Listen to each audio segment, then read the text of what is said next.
Assalamualaikum warahmatullahi wabarakatuh. Perkenalkan, saya Antoni Saputra, mahasiswa Pasca Sarjana Magister Hukum Universitas Islam Indragiri. Di dalam video ini saya akan mencoba untuk membahas tentang jaminan resi gudang. Sebelum kita masuk ke pembahasan, izinkan saya untuk mengucapkan terima kasih terutama kepada Ibu Dr. Desi Apriani SHMH selaku dosen pengampu mata kuliah hukum jaminan ini yang telah membimbing kami dan memberikan ilmu kepada kami. Dan juga saya mengucapkan terima kasih kepada rekan-rekan seperjuangan saya. Oke, kawan-kawan semuanya, kita langsung saja ke pembahasan kita tentang materi jaminan resi gudang. Pertama, apa itu resi gudang? Di dalam pasal 1 angka 1 Undang-Undang Republik Indonesia nomor 9 tahun 2011 tentang perubahan atas Undang-Undang nomor 9 tahun 2006 menyebutkan bahwa sistem resi gudang adalah kegiatan yang berkaitan dengan penerbitan, pengalihan, penjaminan, dan penyelesaian transaksi resi gudang.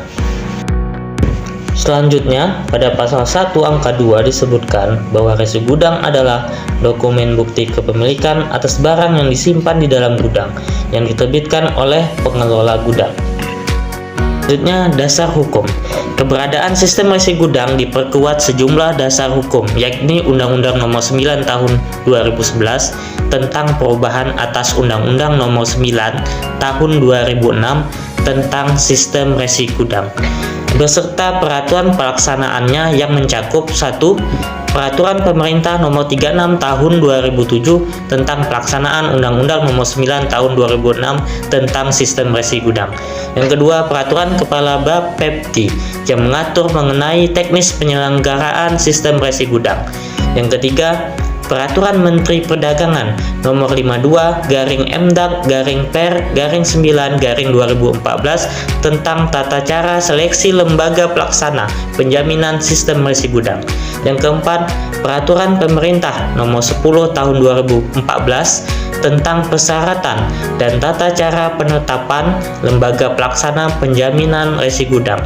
Yang kelima, Peraturan Pemerintah Nomor 70 Tahun 2013 tentang perubahan atas Peraturan Pemerintah Nomor 36 Tahun 2007 tentang pelaksanaan Undang-Undang Nomor 9 Tahun 2006 tentang sistem resi gudang. Terdapat perbedaan antara resi gudang, gadai, dan juga fidusia. Pertama, kita akan bahas perbedaan antara resi gudang dan juga gadai. Perbedaan resi gudang dan gadai yaitu barang bergerak yang dapat dijadikan jaminan gadai jenisnya lebih luas, sedangkan pada resi gudang, barang bergerak yang dapat dijadikan jaminan itu lebih terbatas, yaitu hanya hasil pertanian, perkebunan, dan perikanan. Selanjutnya, perbedaan resi gudang dan fidusia, yaitu dalam sistem resi gudang, barang dagangan milik debitur harus disimpan di gudang terakreditasi yang dikelola oleh pihak ketiga. Dalam fidusia, barang dagangan milik debitur bisa disimpan di gudang milik debitur. Kemudian perbedaan selanjutnya, dalam sistem resi gudang ada surat bukti kepemilikan barang bernama resi gudang. Resi gudang tersebut dapat dialihkan, diperjualbelikan, atau dijadikan agunan kredit. Sedangkan dalam fidusia tidak ada surat bukti kepemilikan barang seperti resi gudang yang dapat dialihkan, diperjualbelikan, dan dijadikan agunan kredit. Perbedaan yang terakhir adalah jenis barang yang dapat dijadikan objek jaminan fidusia lebih banyak dibandingkan objek jaminan resi gudang. Pembahasan selanjutnya adalah pihak-pihak terkait dalam jaminan resi gudang. Sebagai sebuah sistem yang ditujukan untuk meningkatkan taraf kehidupan petani produsen serta menggairahkan dunia usaha di sektor pertanian, tak pelak lagi sistem resi gudang melibatkan sejumlah pihak terkait. Ada beberapa pihak terkait yang akan saya bahas. Di sini saya menyebutkan 5 pihak terkait. Yang pertama, badan pengawas, yaitu badan ini bertugas untuk melakukan pembinaan, pengaturan, dan pengawasan terhadap kegiatan yang berkaitan dengan sistem resi gudang. Badan ini juga memberi persetujuan kepada pengelola gudang LPK, dan juga pusat registrasi. Yang kedua adalah pengelola gudang. Sebagai badan usaha yang menyimpan barang dan menerbitkan resi gudang, pengelola gudang berbentuk badan usaha berbadan hukum yang bergerak khusus di bidang jasa pengelolaan gudang dan telah mendapatkan persetujuan badan pengawas. Yang ketiga adalah lembaga penilaian kesesuaian atau LPK. Lembaga ini melakukan kegiatan penilaian untuk membuktikan bahwa persyaratan tertentu mengenai produk, proses, sistem, dan atau personil telah terpenuhi. Yang keempat adalah pusat registrasi. Tugas pusat registrasi adalah melakukan aktivitas pencatatan, penyimpanan, pengalihan, pembebanan hak jaminan, pelaporan, serta penyediaan sistem dan jaringan informasi. Yang terakhir adalah lembaga jaminan resi gudang.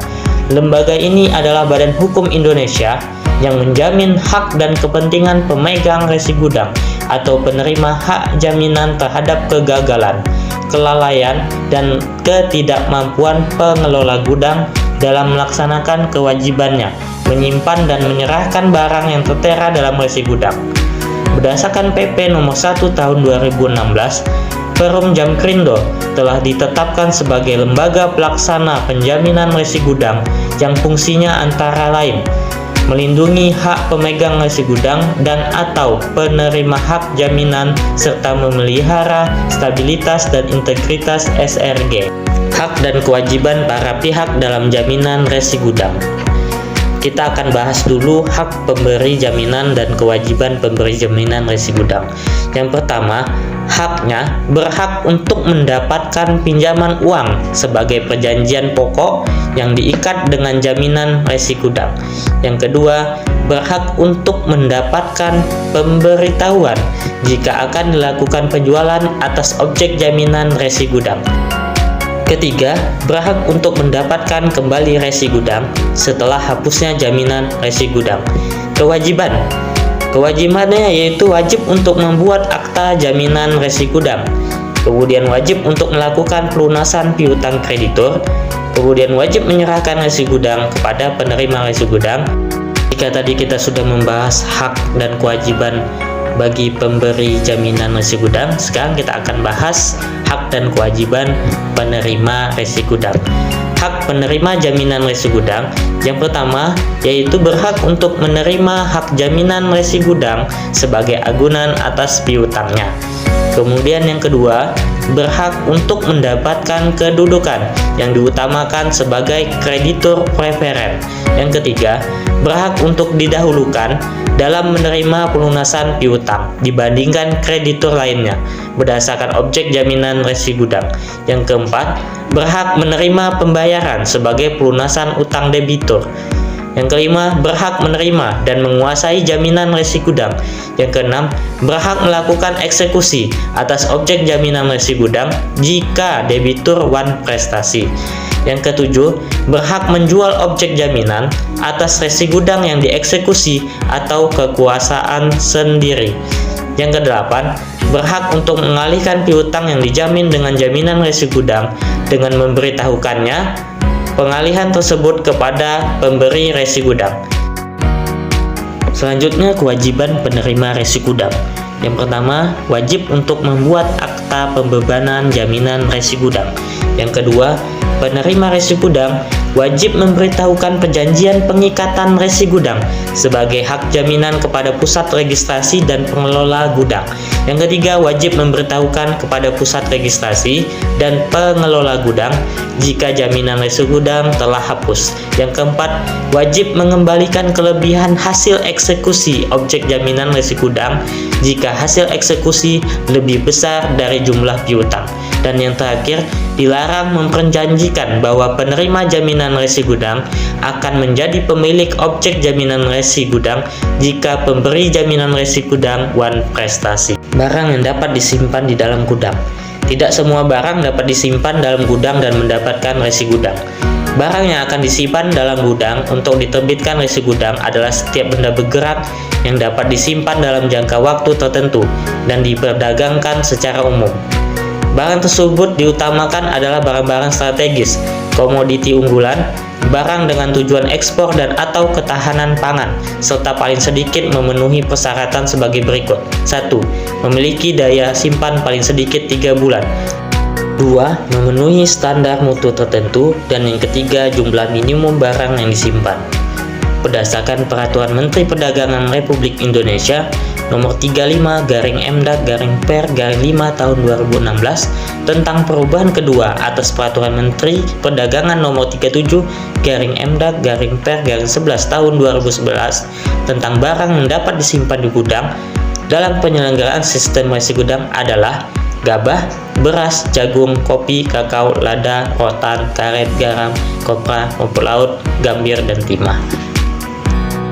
Selanjutnya adalah siklus atau alur skema resi gudang. Baik teman-teman, seperti yang kita lihat pada gambar berikut, skema ataupun alur resi gudang itu dimulai dari petani atau kelompok tani, koperasi atau UKM atau pelaku usaha mendatangi gudang yang ditunjuk dengan membawa komoditi yang akan diresi gudangkan. Kemudian selanjutnya, lembaga penilaian kesesuaian akan menguji mutu komoditi dan membuat sertifikat untuk barang yang berisi informasi tentang nomor, tanggal, identitas pemilik, metode uji, jenis, sifat, jumlah mutu, kelas barang, jangka waktu mutu barang, dan tanda tangan yang berwenang. Sementara itu, pengelola gudang akan membuat perjanjian pengelolaan barang yang berisi deskripsi barang dan asuransi.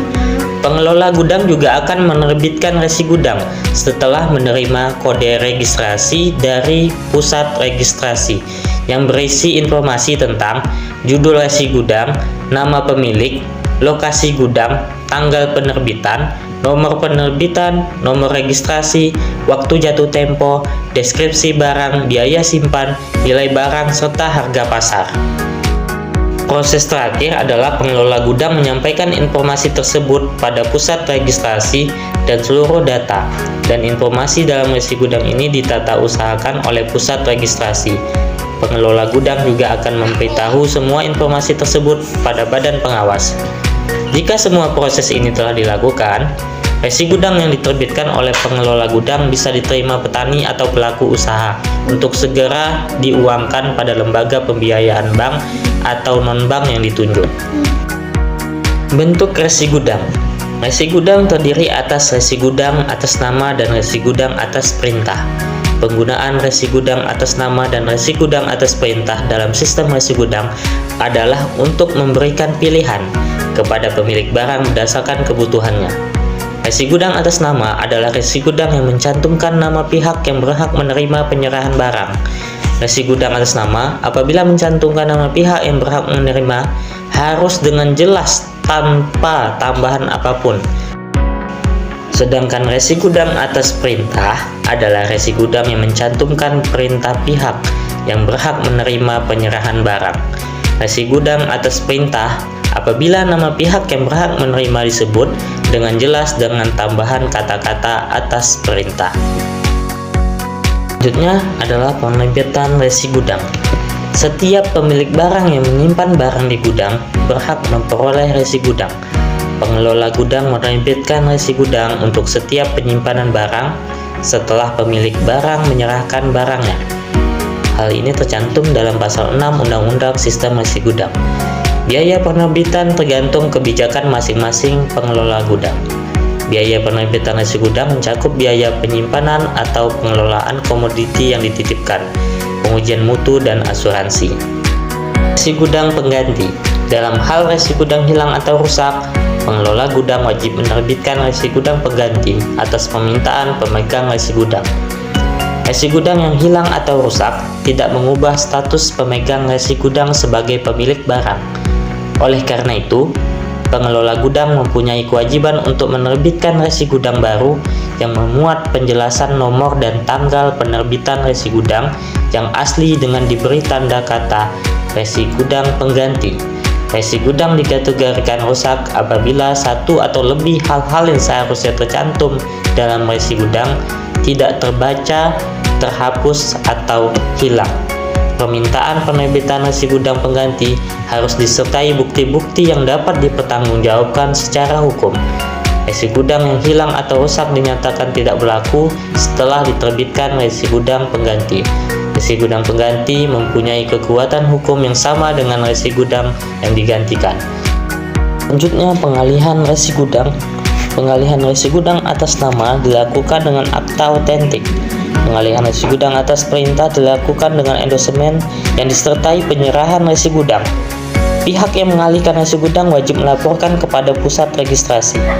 Resi gudang yang telah jatuh tempo tidak dapat dialihkan. Pengalihan resi gudang dapat terjadi karena 1. Pewarisan, 2. Hibah, yang ketiga jual beli, dan yang terakhir sebab-sebab lain yang dibenarkan undang-undang, termasuk pemilikan barang karena pembubaran badan usaha yang semula merupakan pemegang resi gudang. Hapusnya hak jaminan resi gudang. Hak jaminan yang dimiliki oleh penerima hak jaminan hapus karena hal-hal sebagai berikut. 1. Hapusnya hutang pokok yang dijamin dengan hak jaminan. Dan yang kedua, pelepasan hak jaminan oleh penerima hak jaminan. Apabila piutang tersebut hapus karena hapusnya utang atau karena pelepasan, dengan sendirinya hak jaminan yang bersangkutan menjadi hapus. Yang dimaksud dengan hapusnya utang antara lain karena pelunasan dari pemegang resi gudang atau terjadinya perpindahan kreditur. Bukti hapusnya utang berupa keterangan yang dibuat oleh kreditur. Pelepasan hak jaminan oleh penerima hak jaminan adalah hak perbuatan hukum yang dilakukan kreditur dengan menyatakan secara tegas tidak menuntut lagi pembayaran utang dari debitur. Ini berarti kreditur melepaskan haknya dan tidak menghendaki lagi pemenuhan perjanjian yang diadakan. Debitur dibebaskan dari prestasi yang sebenarnya harus dilakukan. Eksekusi hak jaminan resi gudang. Pada eksekusi objek hak jaminan resi gudang tidak dapat dieksekusi berdasarkan titel eksekutorial seperti halnya pada jaminan fidusia, karena hak jaminan atas resi gudang tidak mengandung titel eksekutorial. Eksekusi jaminan resi gudang itu diatur dalam pasal 16 Undang-Undang Republik Indonesia Nomor 9 Tahun 2011 tentang perubahan atas Undang-Undang Nomor 9 Tahun 2006 tentang sistem resi gudang, yang menyatakan bahwa apabila pemberi hak jaminan cedera janji, penerima hak jaminan mempunyai hak untuk menjual objek jaminan atas kekuasaan sendiri melalui lelang atau penjualan langsung. Yang kedua, penerima hak jaminan memiliki hak untuk mengambil pelunasan piutangnya atas hasil penjualan sebagaimana dimaksud pada ayat 1 setelah dikurangi biaya penjualan dan biaya pengelolaan. Terakhir, penjualan objek jaminan sebagaimana dimaksud dalam poin 1 hanya dapat dilakukan atas sepengetahuan pihak pemberi hak jaminan. Baik teman-teman, sekedar penutup bagi saya, kesimpulan dari pembahasan ini yaitu jaminan resi gudang merupakan perkembangan lembaga jaminan dari jaminan fidusia. Sedangkan jaminan fidusia adalah perkembangan lebih lanjut dari jaminan gadai, sebagai dokumen bukti kepemilikan atas barang komunitas yang disimpan dalam gudang terdaftar. Resi gudang memiliki kedudukan hukum yang kuat dan dapat digunakan sebagai jaminan untuk memperoleh fasilitas kredit dari lembaga keuangan. Hal ini memberikan alternatif jaminan yang lebih fleksibel dibandingkan jaminan kebendaan seperti hak tanggungan atau fidusia atas benda tetap. Namun dalam praktiknya, pelaksanaan sistem jaminan resi gudang di Indonesia masih menghadapi berbagai tantangan, antara lain keterbatasan infrastruktur gudang terstandarisasi, rendahnya literasi pelaku usaha terhadap sistem ini, serta masih terbatasnya lembaga keuangan yang bersedia menerima resi gudang sebagai jaminan kredit. Selain itu, perlindungan hukum atas resi gudang sebagai agunan masih memerlukan penguatan dalam hal mekanisme penjaminan, pengawasan mutu, dan penyelesaian sengketa. Meskipun demikian, dengan dukungan regulasi yang terus diperkuat serta kolaborasi lintas sektor, sistem resi gudang memiliki potensi besar untuk menjadi instrumen penting dalam penguatan ekonomi rakyat dan pengembangan sistem keuangan inklusif di Indonesia. Sekian presentasi dari saya, kita akan berjumpa lagi di video-video selanjutnya. Assalamualaikum warahmatullahi wabarakatuh.